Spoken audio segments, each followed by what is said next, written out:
Let me try to unmute myself there. Hey, everybody. Welcome back to the Kessel Chat. Hey. Great to be back. Absolutely. It's another Thursday. More Star Wars fun. It's going to be interesting. So Ryan and I were in the green room talking about tonight's subject. And it's interesting because when I first saw this drop on this topic that I put up on the screen over here, I'll just point. How do I point? That way? There, right above you. It's just right above you on the screen. There, that's the one. There we go. When this topic came up on Twitter, I saw someone drop the article or drop the note about it. My first thought was to read this. I'm like, oh, I'm going to be really excited. I actually liked The Rise of Skywalker, as an entertaining movie. When I watched this, I loved The Last Jedi. I mean, I loved all of them. Like, would I say it was one of my favorite trilogies or series in the Star Wars thing? No, but it was entertaining and it definitely capped off a lot of the story. So you know what? I'm happy with it. I'm not really, there's individual pieces and parts. I may want to say, I would have done that differently. But in general, I've been like, you know what? No worries. That said, then I read this article, and I was telling you this earlier, but for the sake of the audience, hey, Rich, how's it going, man? Good morning. Dude, you are always up so late. Rich. So late. When I read the article, I was walking to the house. I'm on my phone.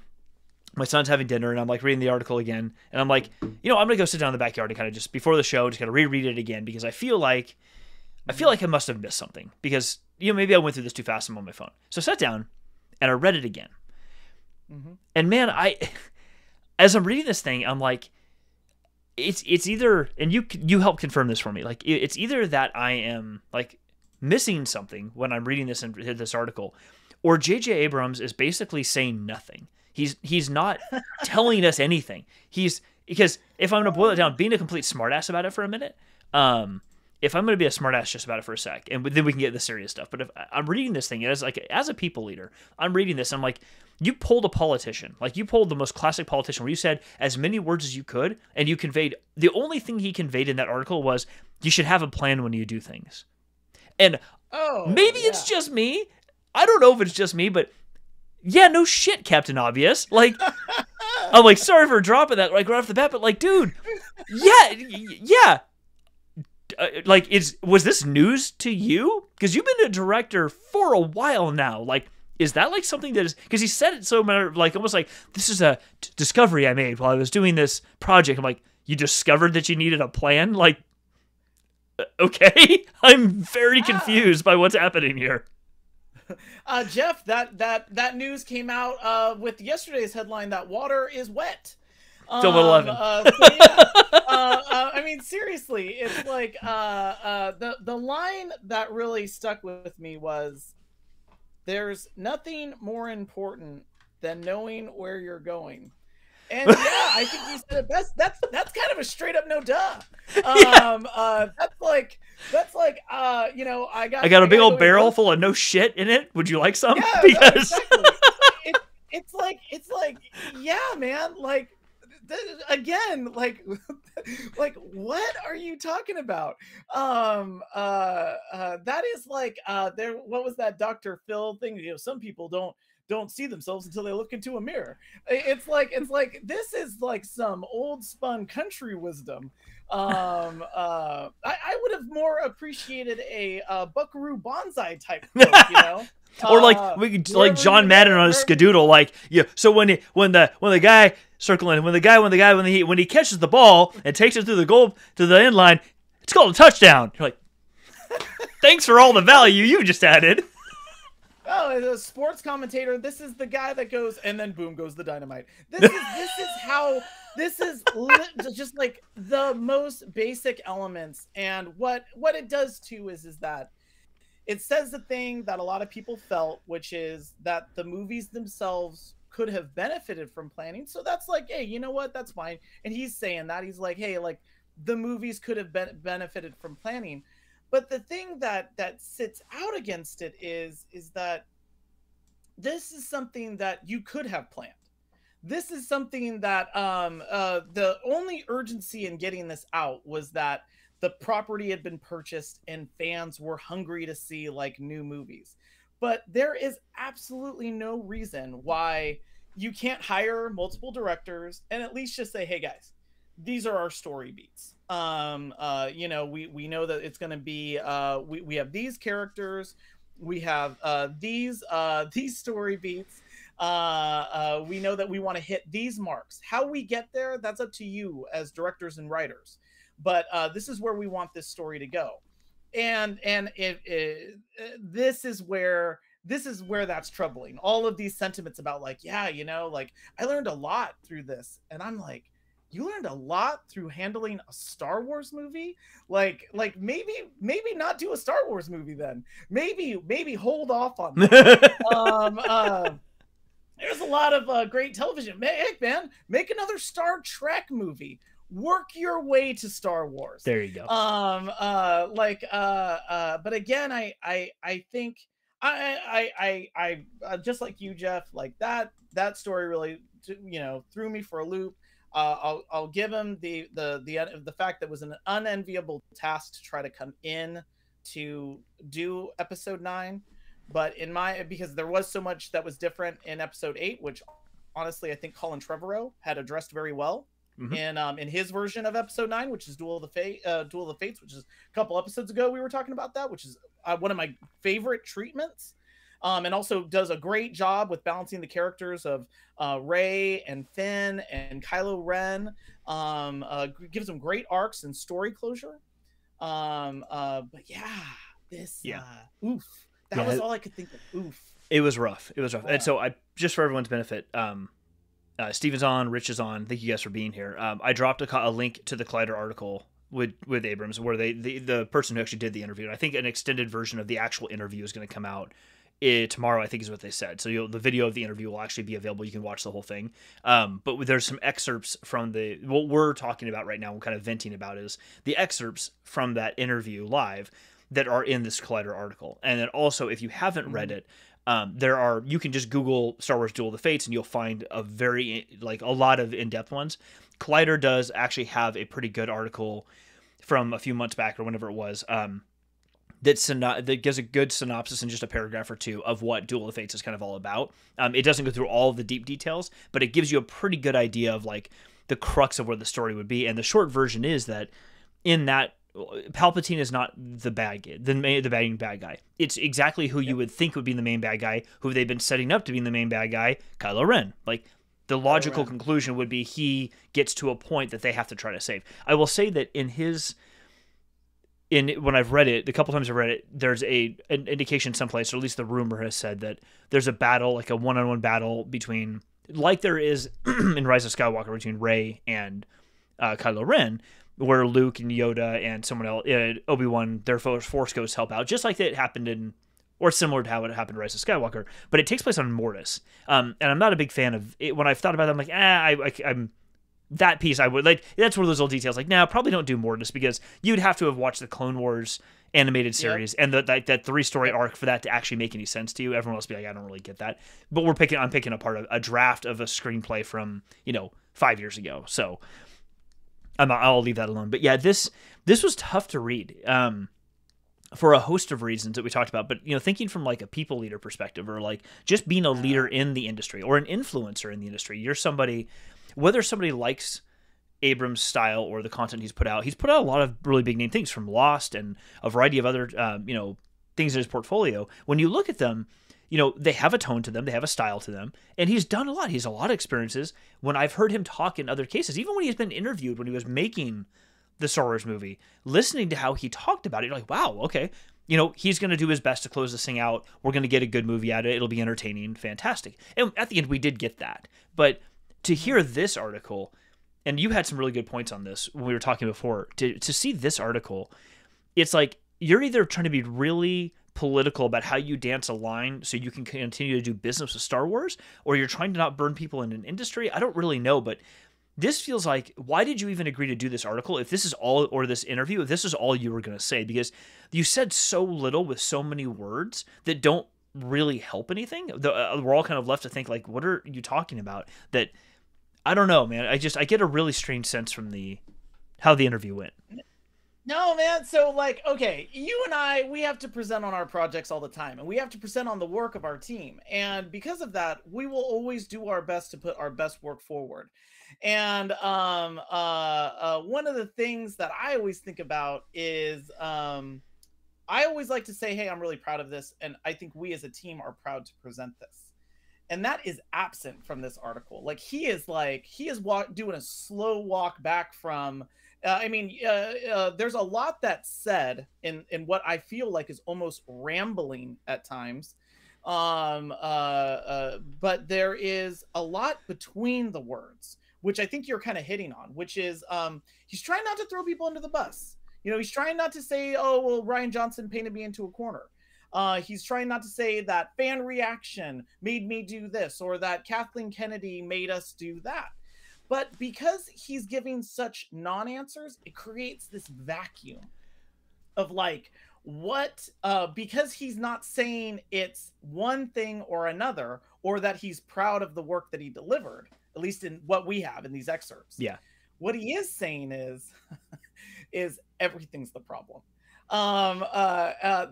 It's like by kind of painting the explanation around all of the edges, and not saying, well, it was this or it was that, and then randomly like bringing in the pandemic. Like, yeah, I learned a lot in the pandemic too. I'm looking at that right here. It's let's see. I feel like what I've learned as a lesson a few times now, and it's something that especially in this pandemic year working with writers has become clear. The lesson is that you have to plan things as best you can, and you always need to be able to respond to the unexpected.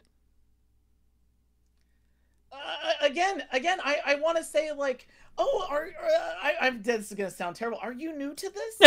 I'm sorry. Are you new here? Are you lost? There's an orientation meeting. It's downstairs. You got to go do it. Conference room B. Coffee and donuts are waiting for you. And if you got questions, don't worry. We got mentors here. I get it. This was a rough pickup for him, but this is also, I think, kind of like, and look, I'm not on the train of bashing another artist, even though I guess that's what I'm about to do. But I will say this, like, I think J.J. Abrams did a really good job doing that soft reboot of Star Wars to make The Force Awakens. I loved The Force Awakens. I saw it like 5 times in the theater. I really enjoyed The Force Awakens. I loved J.J. Abrams does some great things well. He sets up a story very well.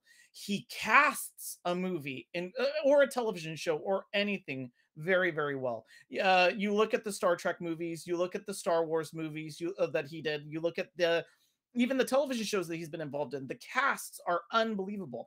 The guy also knows how to make a trailer. But one of his greatest strengths is also his greatest weakness, which is he knows how to develop a mystery that is enticing, which is and he talks about it. He has a whole TED talk about mystery boxes, and that's the thing that you want to do. You want to tease people with a story and kind of draw them in slowly, and then unveil reveal it a piece at a time for an ultimate reveal that is really like brings in the catharsis. But where J.J. Abrams has historically had this problem, I know I'm not saying anything new, is that last part. He's great at kind of building that mystery and coming up with where those stories are going to go, but it's the close. And so while I think he was a great person to possibly consult on episode 9, he might not have been the best person to come in to wrap it up. For that reason. And you see this a lot in some of his movies. And you definitely see it with his disciples. People like Alex Kurtzman, Robert Orsi, and of course Damon Lindelof, who I was had my issues with, and I've talked about this in previous shows. He's totally redeemed himself. He's an amazing not only beginning storyteller but ending storyteller. But that's where this comes from. This was a hard story to land, and I think he gave it his best shot. But I think that's almost like saying maybe someone playing baseball can play basketball. I don't think this is his sport. I think that's the issue. Yeah, I can see that. And I'm thinking in the sort of in the story elements of like when you think about the Duel of Fates, when you just look it over, because I mean the snarky side of me wants to say out loud, and this isn't helpful at all. It's just what it's in my mind is.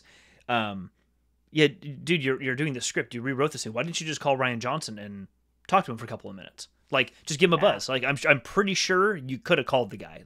But putting the snark aside, hey Jason, first time seeing you here, man. Thanks for being here, buddy. Hey, Jason, and from Reno, no less, which is awesome because I was there for a long time. So we all know what the Duel of Fates was. We've all seen the leaks. We have the rough idea of what that first ish draft of that movie was designed to be by Trevorrow. I'm seeing very much, I'm kind of imagining very much what you're describing, which is everything I noticed with Abrams, his closing to any movie, his closeout to any of these things that he does is always sort of, I don't want to say it's lackluster, but it definitely doesn't feel like actually, what I mean to say is it always feels to me like someone else wrote it and he had to come to a conclusion for something that he didn't that it wasn't his inspiration to get to. So sort of like listening to, I just finished the masterclass that Neil Gaiman does in storytelling. And he talks about at one point, like writer's block. And this is just a small tangent, but he talks about writer's block. And he basically says, and he goes, there is no such thing. He's like, it doesn't exist. He's like, and he said, I've had people email me, lengthy emails saying, I've got writer's block and I can't write. It's like, really? Because you just wrote me a full page email. Like, writer's block doesn't exist. What happens though is you start writing you write your story to a place and you get there and you go, oh crap, I don't know where to go. I don't know where this story goes next at this point. He said, and the problem is always in the past. You need to just kind of go back. Sometimes just going back a little bit and reading. He said, but sometimes you go back to the beginning of the chapter or the beginning of the work and you just read it again like you were a fresh viewer. And oftentimes you will find the place where the story diverged off someplace. And you're like, oh, that's not really what that character was about to do. And that's usually the place where you can start writing again from there and it takes you where you need to go. And that's kind of how I feel with a lot of Abrams stuff that I've seen, and this included, where it feels like he was the one told to pick up from there that someone else wrote to and keep going, but he wasn't the artist, so he didn't feel the emotion and the inspiration that got that person to that point in the story. And while there may be a conclusion, Rise of Skywalker ended, and it buttoned up a lot of different stories very neatly, and in ways that were like, oh, that's cool. Like all the ships show up from all the different rebels. You see the Phantom and the Ghost from Star Wars Rebels, and you see the Millennium Falcon, and you see what's his name, Wedge Antilles is out there. You sees him on screen for a minute or two, and I think you even see what's his name? Snap Wexley. He dies, I think, in that you see all these people. Like, oh, this is really cool. Some die, some don't, which you expect to happen. You're like, it's a conclusion. It is 100% a conclusion. I don't really feel like it's an end to a story, though. It's more of like, I got it there, and it completed. It's done, but it doesn't really.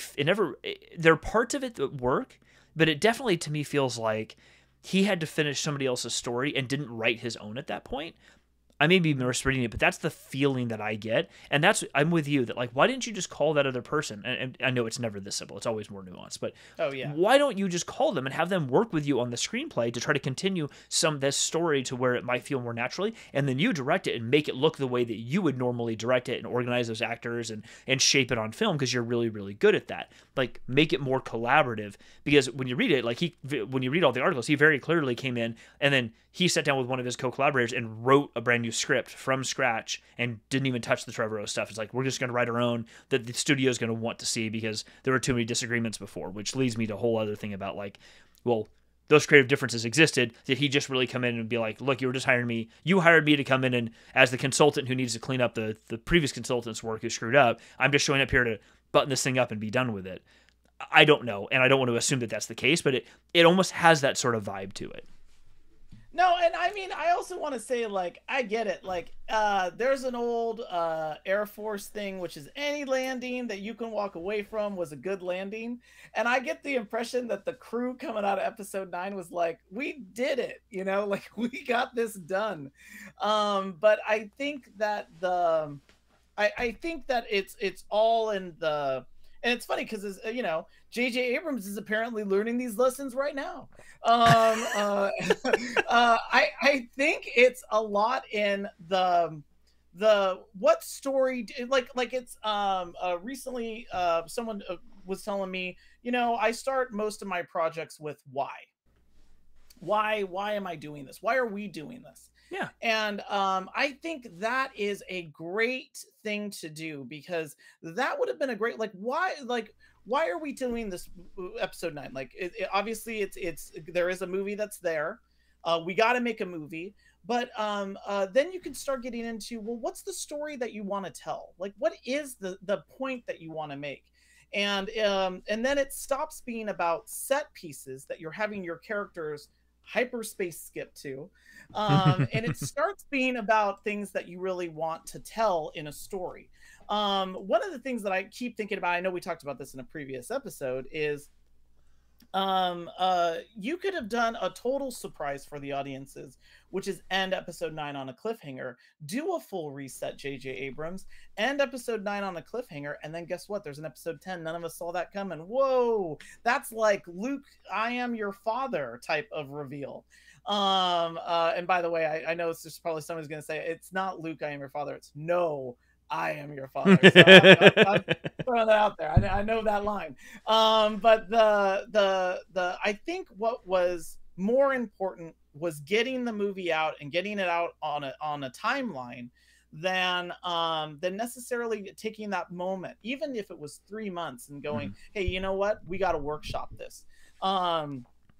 There was so much that they wanted to try to cover, and it's funny too because it's like there were moments in that movie that I absolutely loved. And then we were gone, and that actually plays against J.J. Abrams' strengths. Some of the best scenes that he's ever directed are scenes where you sit with a character for a while. An example of that is in The Force Awakens. You spend, I think, almost like 10 minutes uninterrupted from Rey salvaging in a Star Destroyer to her going all the way back home, eating that crazy bread that she's got, and then you hear BB-8. And so while that scene might seem like, oh, wow, like there wasn't any dialogue, that was great visual storytelling. It really like connected you with that character. You build so much empathy with Rey and her lot in life just by watching. You don't need words at that point. Like your heart goes out to whoever that character happens to be.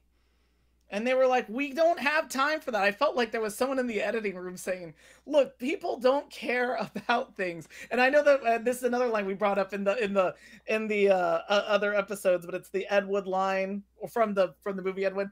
This is the movies. Nobody cares about the details. They only care about the big picture. That is what's happening here, is that there was so much to try to get done, so much ground to cover. Oh, we need to establish a villain. We need to make these things happen that they didn't necessarily work. But yeah, like that whole Collider article to me seems more like a resignation of like, I'm a victim of circumstance. Things happened that I didn't plan for, and you know, this was really hard, and people don't realize how hard it was. And it's like, yeah, but these are all this isn't like I used baseball before, which was you know, like sometimes things happen in a baseball game that you can't plan for, and it's like I'll use a Star Trek line in the first episode of Deep Space Nine, which is one of my favorites, which is Emissary. Cisco talks about reality and as set in a baseball game because an infinite number of things could happen. This isn't you aren't a victim of circumstance here, though, J.J. Abrams. You're actually in control. That's what the title director means. Yes. And that's the thing where it's like, and we've talked about this, Jeff, it's so important not to just be a leader, but to do the active leader, which is to make decisions and stand by them and say, these are the decisions we're going to make. You know, okay, so on that note, that's a really interesting point that you bring up, because that's something as you were talking, I think I felt this, I kind of felt a certain way reading it, and you just kind of touched on it that made me kind of put this to words a bit, which is, as the director, as a leader, whoever you are, you're being asked to be interviewed. You're asked questions like this, and then you give the type of answer you just give. Whether or not there's actually something more either nefarious or interesting or whatever behind the comments he makes, or like he actually just wasn't prepared. Maybe he showed up to this interview and thought it was going to be something else and the guy surprised him. I really have no idea. It could be 100 different things, and maybe nothing his fault. Who knows?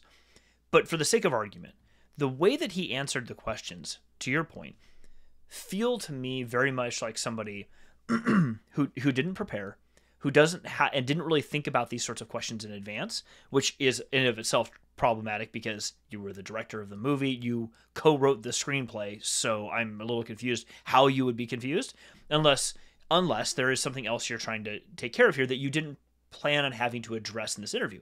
I get that. I do get that. I've been caught in those situations before too, where I didn't quite plan for a certain question, and I'm like, you have to figure out how to be honest with it, and you don't know if you can be honest. You're just not sure. The problem I have with all of that, because we've all been through that. You've probably been through those presentations. You're on video, like someone's interviewing you, and you're like, crap, I was not expecting that question to be asked.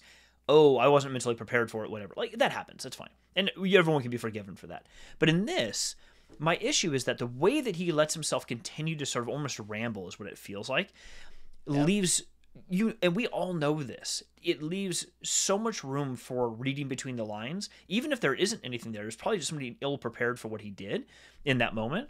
But it leaves so much room for reading between the lines that it's going to make people feel like, dude, what the hell are you talking? It's going to generate the conversation we're having right now, which puts him in a bad light, which puts Disney in a bad light, and puts the whole impetus for building that movie in a bad light.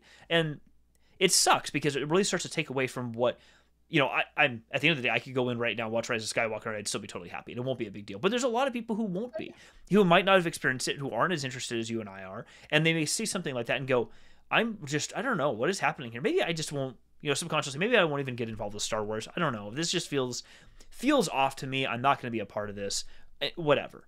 And I know I know there's a lot of nuance. So I'm kind of making black and white sort of conclusions here. And I know that it's never that way, but that's how I took it. Was like, you don't really know what you're talking about. Something else is going on here that you either weren't prepared for, or you said this before, you know, maybe there's something here where he's sort of placating Disney to a point because he doesn't want to, you know, to piss off the Mouse House because he has other projects in the works and whatever else. We don't actually know. I mean, that's sort of a trolly sort of thing to think about. It could be true, but it's never that clean cut. It's always something more than that. But yeah, I read that. I'm like, dude, this was not the way to handle yourself. And like, the guy's been interviewed a lot. He's been on camera a couple of times. It's like you should be used to getting questions like this from people. how did you allow yourself to behave the way that you did? Because you could have just been honest about it and said, you know, we were really challenged because we had a script that diverged from what we had started off in The Force Awakens, and I didn't expect to come back. And Ryan took it a particular direction, and when I came in, that's just not my style. And so I wasn't super comfortable with how to continue the story that way. So I had to be, hey, you know what? All of us can empathize. Whether we agree or not, that's creative differences. That's totally fine. Like, one artist can have a perspective that a different artist does. That's totally fine. Being creatively different isn't a bad thing. That's just different. We can have a conversation about that. You're honest about it. Oh, cool. You know, that totally makes sense to me. I probably would have chosen the way you did, but that's not going to stop me from watching the movie. I'm not going to feel negative about it. But this leaves so much room for interpretation and reading between the lines. It's like, you probably made things worse by doing this than if you had said nothing whatsoever. Yeah, it's saying, hey, guess what? We didn't have intention on this one. We just kind of wanted to throw something together and get it in theaters, and you know, thanks for all the money. We basically just called up Funko and said, throw all your bobbleheads at us, and we'll just make a movie, and it'll be great.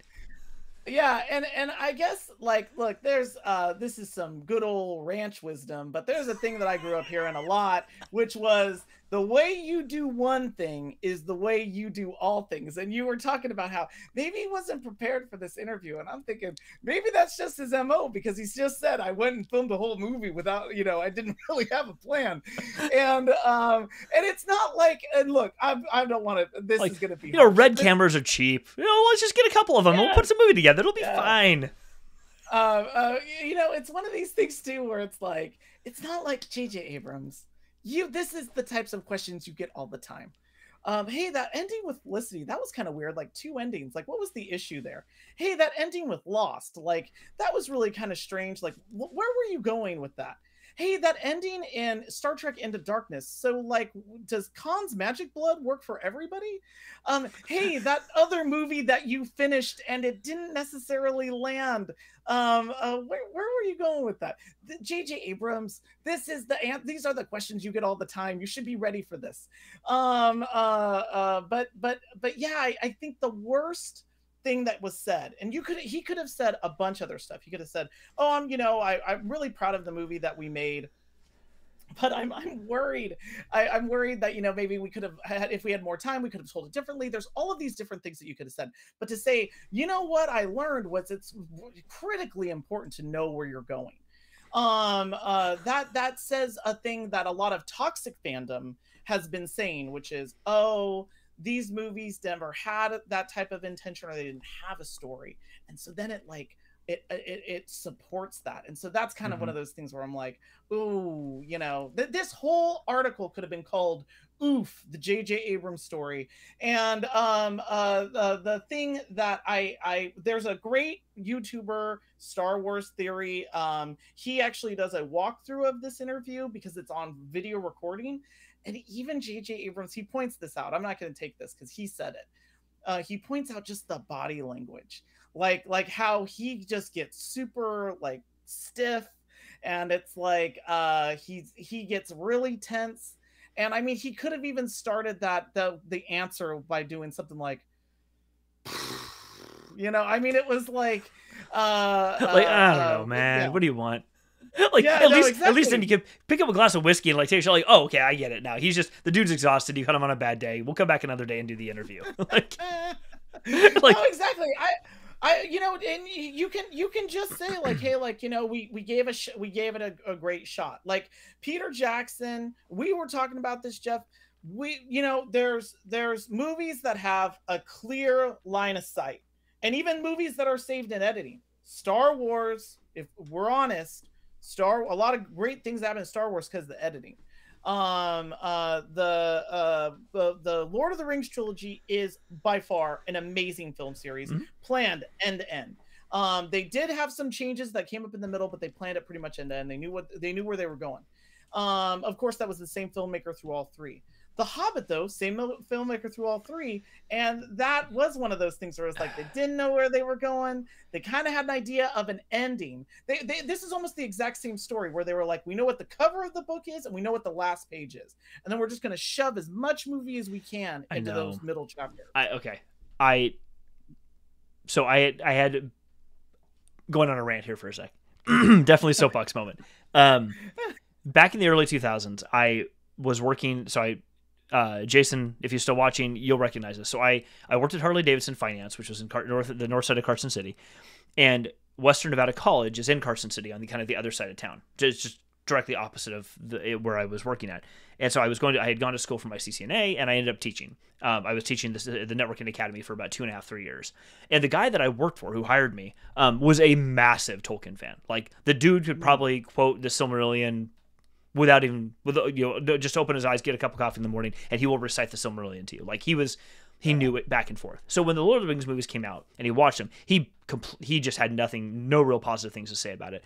Not because the movies weren't entertaining, but because they did change a lot of these critical details, like leaving out Tom Bombadil and some other stuff. Tom Bombadil, yeah, the Barrow, where the hobbits getting the swords from, getting their swords from Aragorn as opposed to the Barrow Downs and the Barrow Whites, and like why that was so important and all that type of stuff. So these little things, and I was like, oh yeah, okay, that kind of clouded me for a little while until. A year or so after each movie came out, they released the DVD box set, or a couple versions, but one of them was 4 discs per movie that was like, here's the movie that's 4 hours long now, and then here's 2 DVDs with like 20 hours of content on exactly how we made this particular movie.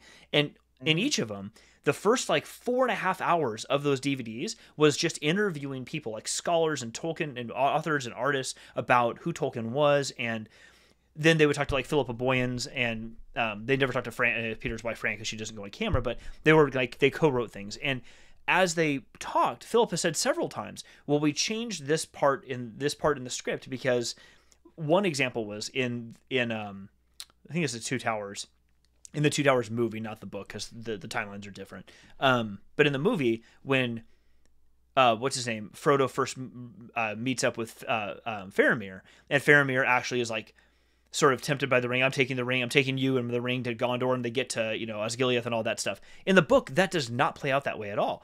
And he's just like, he basically, I wouldn't take this thing if it was just like he just dismisses it. And she addresses in the movie, she's like, we have just spent X number of hours setting up an audience that this ring corrupts every single person who's possibly, it's leaving a mark on Frodo's chest. Like, everyone who comes within sight of this thing, Gandalf included, is getting corrupted. And then this one random dude who's in the forest goes, I'm cool, throws it back at you. She's like, all of that you just set up completely for a movie audience completely goes away. For a book audience, it's totally different. But I'm like, okay. So several times in the screenplay, right, like when they describe that, I'm like, okay, I get why you did that. Like, it's not perfect to the book, but for a movie audience, I understand why you made the change that you did. You know what? I'll go with you on that. Because it's a creative decision being made for a very particular reason to move the story forward a little bit. But they go into those details. I'm like, see, all of that I get. People can disagree with the reason behind it, but I can get behind the fact that she owned it, and she's like, we made the decision for a reason. And to your point, if JJ had said stuff like that in this interview, like, we made this decision for this reason because here's the outcome we were trying to get to. We know that, there's other ways we could have done this, but here's our time constraints. Here's the other constraints we had. So this seemed to make the most sense for what we were trying to accomplish. And we still got what we needed at the end. All right, cool. I'll go with you on that one. Whether I agree with the decision on how to do it or not is inconsequential. That's just my opinion. You're honest about it. And I can get behind that you felt strong enough to go do that. But when you don't tell us anything and you dance around it constantly, it's like, I don't feel good about that. Like, it makes me feel like you didn't actually give a crap about the movie that you were making, which is weird because when you hear everything that he talked about for The Force Awakens, even afterwards, like, he is so proud of that movie and how it turned out. And I'm like, yes, how did that change so dramatically over those couple of years between these two movies?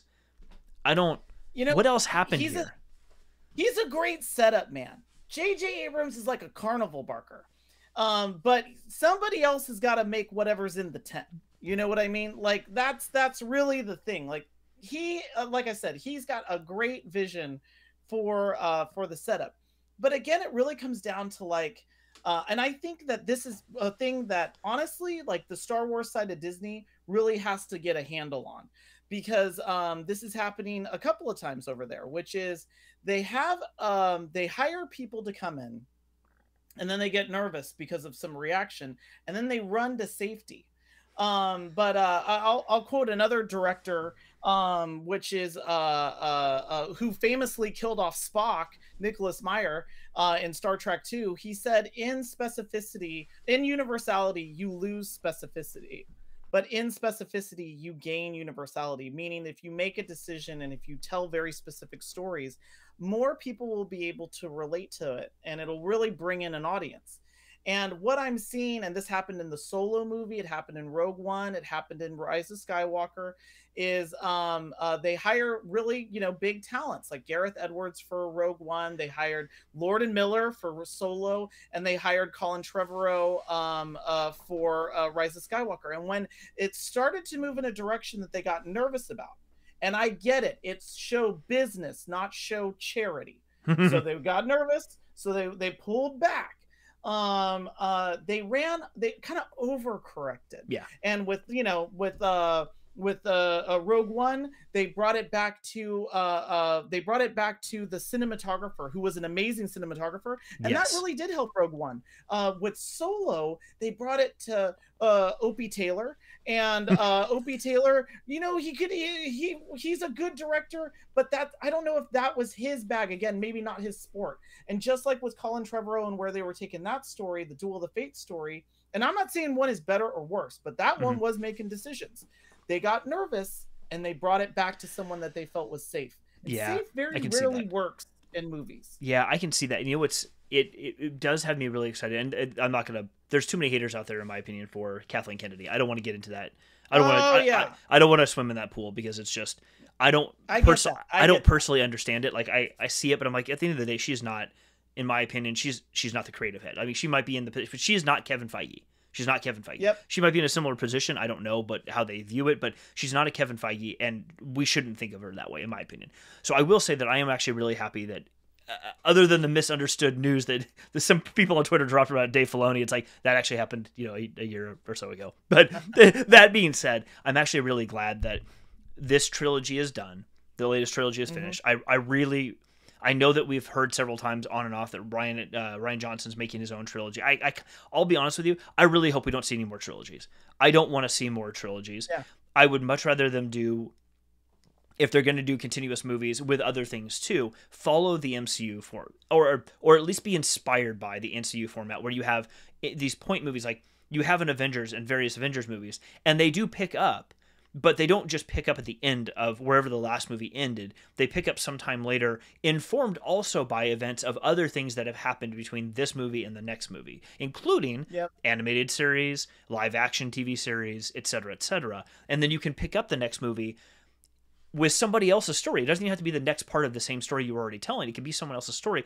It can also be informed by, just like with the MCU, for a while there, Marvel's Agents of S.H.I.E.L.D. for several seasons was like happening alongside the movies. Like you could watch it happen. Like at the crux of Civil War, they had that in the season finale for Agents of S.H.I.E.L.D. And it worked out. Like Bill Paxton's character, Bill Paxton? I think it was Bill Paxton. His character in there lined up. Those events were happening at the same time as things were happening in the Civil War movie. So it was like, oh, that's a really cool stitch point. They're different stories, but they definitely connect with each other.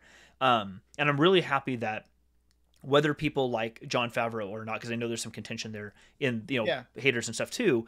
Dave Filoni, we all love. I hope everybody loves, because everybody loves Dave Filoni, because he just Saint Filoni. He's chill about all this, but he does understand the story that they're trying to tell over a long period of time, and how we get there in the minutia can be left to other creative people to do their thing too. And I think having Favreau on board, because he is when he does it well, he does it well. But I think one of the things they're doing really nicely, and we've talked about The Mandalorian constantly for this, is in that first season, letting so many different directors have their own way of doing an episode, I think really set the tone for what Star Wars can actually be in the long run, which is you can have creative people who sort of set a generalized vision, like Filoni, and Filoni does actually get into the weeds too. He does direct episodes and he does write screenplays and things like that too. But there are so many others out there that have their own ways of doing this. You can bring them, including like Taika Waititi, you bring them in and let them have a stab at a couple of these, including a movie. I think Taika is actually working on a Star Wars movie or a project of some kind right now. You give them that reign to be able to do it, even if you collaborate with them. And then what you end up having is the end game you're shooting for, which is probably existential, and it's not something you'll ever actually hit, but where you're kind of going, you're still going to get there, but these other people add their creative spin to it, which makes it more rich and interesting. These stories become more vibrant. In the same way that like all this, the High Republic stuff that's back here behind me, is each of the authors, like they came up with a plan for what they're going to do in each of the 3 or 4 phases, but each author's building their characters in the way that they want to, even though they check in with each other. They're still making their own stories and writing them in the way that they would write that particular person's story. And it makes it so interesting because you get everybody's unique take on it, even if you are still moving to the same place.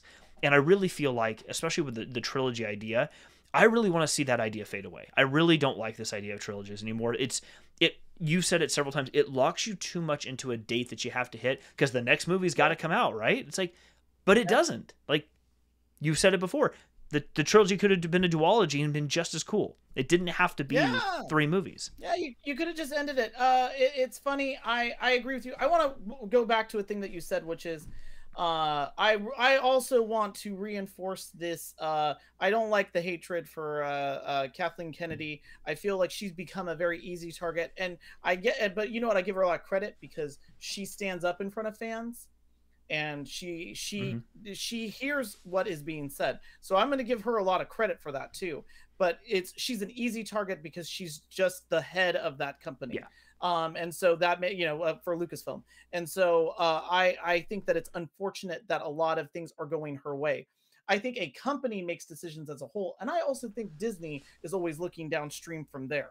And so I think that Disney's at a point, and we're in the tech industry, and I always say, it's that inflection point. And you were already talking about it, where it's like enabling storytellers to tell big stories. And that's things like what we were talking about with Mandalorian, like what we're seeing in some of these new series that are coming out, like what we're seeing even in some of the books. And I'm really glad that they're moving away from certain things like trilogies, but even like the guys, Dan and Dave, the creators of Game of Thrones, who they had said, oh, here's a trilogy, we're gonna have you guys come up with a trilogy. And it's like, these are another set of guys that they're not respect. I don't know if that's a team that can end a story. The real crux of it is that I would say start at the beginning. Star Wars worked because George Lucas was a guy who had a story he wanted to tell. THX 1138 is an amazing, crazy, inaccessible at times movie, but it was a story he wanted to tell. Star Wars was a story he wanted to tell, and then he found great people to go and take that story to the next level. Like, no one would have thought, going to Irvin Kershner, a guy who was known for like making The Big Chill, oh, he's going to be the guy that could make Empire. And he did an amazing job, because what did he do? He started with the characters, and he started with what's the story that we want to tell. I would have loved to have seen the David Lynch Return of the Jedi. In my alternate universe, that would have been the craziest, grossest thing probably in the world. But I would have loved to have seen it. And that's what I think Disney needs to get back to. And again, this isn't on Kathleen Kennedy's shoulders. This is on a whole company, because even they're having to do this now with even the Avengers. They're having to do this with even their animation. Start at the story first. Yeah. What is it that you want to tell? Who are those characters? Where are they going? You're touching on something I think that we could probably talk at length too about, which is Disney has had a brand. They have actively sought after and enforced a brand for a very long period of time, until basically the Avengers came, or the Marvel universe came along, of being, PG or less than PG, like super family friendly, super accessible. That's just their brand. That's fine. Like that is just what it is. I didn't watch a lot of their movies, but I wasn't the target audience, so that's fine. Totally with Marvel, fine. I think with Marvel, they've, bringing that property in and being able to do those properties, it's allowing them to start to feel more comfortable that you can do this. It doesn't, under the Disney brand name, Disney capital D trademarked, under that brand name, you can still do the things that you want to do that fit that original model, but it's okay to evolve out of that. That's why you bought these other companies, and let Marvel, I mean, when we see in the not in Mouth of Madness, that's a frightening different movie altogether. What am I thinking? Oh no, in the Multiverse of Madness. Thank you, the Multiverse of Madness. Yeah. We're basically learning that Sam Raimi is making this like he has done a lot of his other things, like Oh, Evil Evil Dead. Dead and Army of Yeah. Darkness and all this. He's making essentially a horror movie. That's what we're hearing, is that it's not going to be actually a horror movie, but it's going to be pretty damn Yeah. close to it. It's going to be a scary, dark movie. It's the first time they've ever done anything like that in the MCU, which I think is fantastic. Then you watch like the trailer for the Eternals, and it looks like a very different type of movie than we have seen these other superhero style movies to be. Like, it looks more existential than what we've seen. And I think this is a really good turning point for them. I want to see Kathleen Kennedy and the other people within Lucasfilm and then Disney proper be willing to allow that sort of evolution to happen. It is happening with the books and the comic books and the graphic novels and all these stories that are being told. It's happening with the High Republic. That's fantastic. Let that organically continue the way that it needs to continue, because I think that's where we're gonna see. I mean, a good example of this, I hope, is gonna be, it comes out next year, I think, is called The Acolyte, which is Oh yeah. it's a live Yeah. action series. For anyone watching who doesn't know, it's a live action series that takes place towards the end of what they're calling the High Republic era. So the books that are all out right now that have been coming out called the High Republic is sort of like the golden era of the Jedi. The Acolyte is a live action that takes place in the waning years of the High Republic before we sort of get to what we know as the Skywalker years, or like what becomes sort of like the lead up. And I don't mean like in a couple of years. I mean, like, it takes place 100 years before or 80 years before, but it's in the waning years of the best time period for the Jedi. And we don't know the details, but something about a dark sider, not Sith that we're aware of, but a dark sider or a dark Jedi, something there. And I'm really hoping that they take that opportunity to make that a dark show.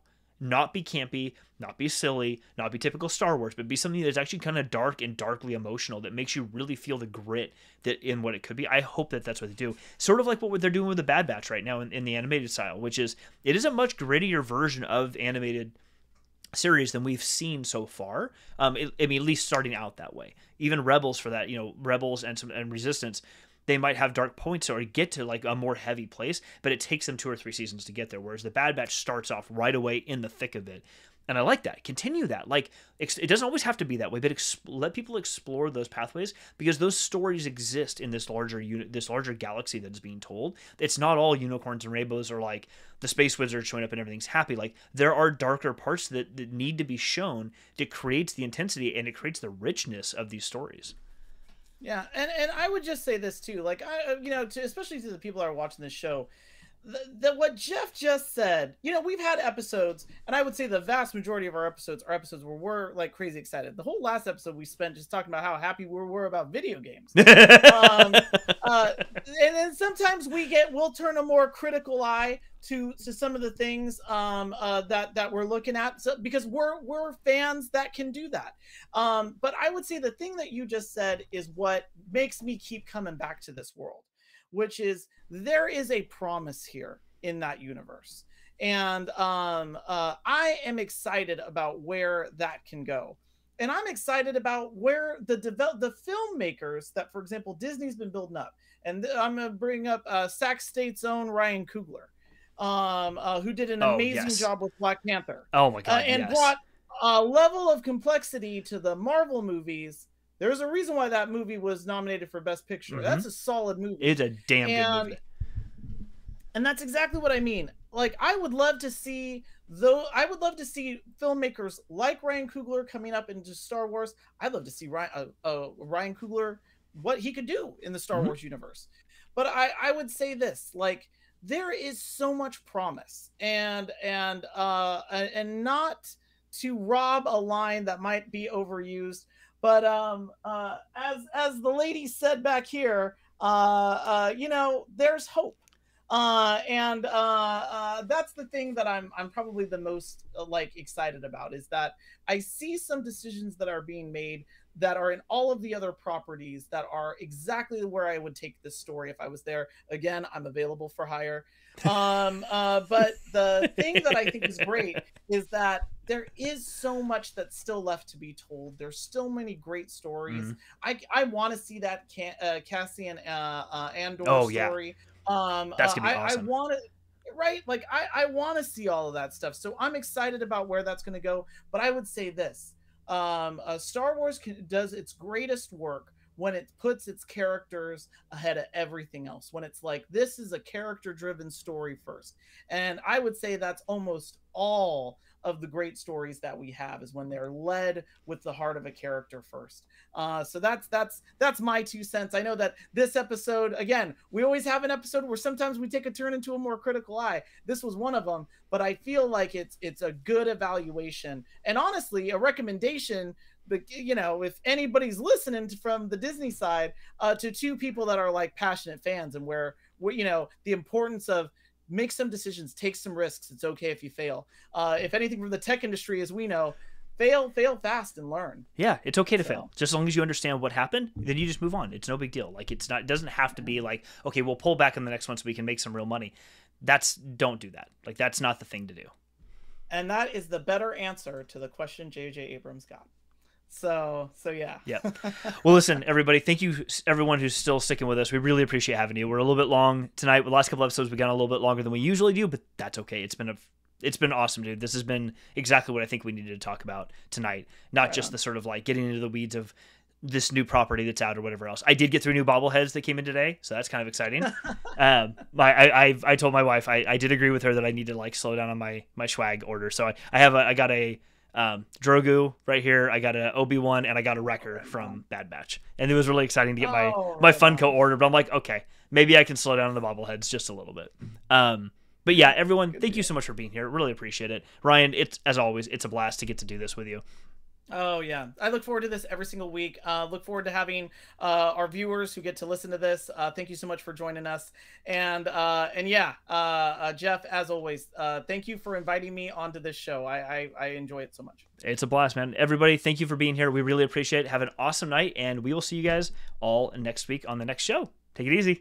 Hey, bye everybody.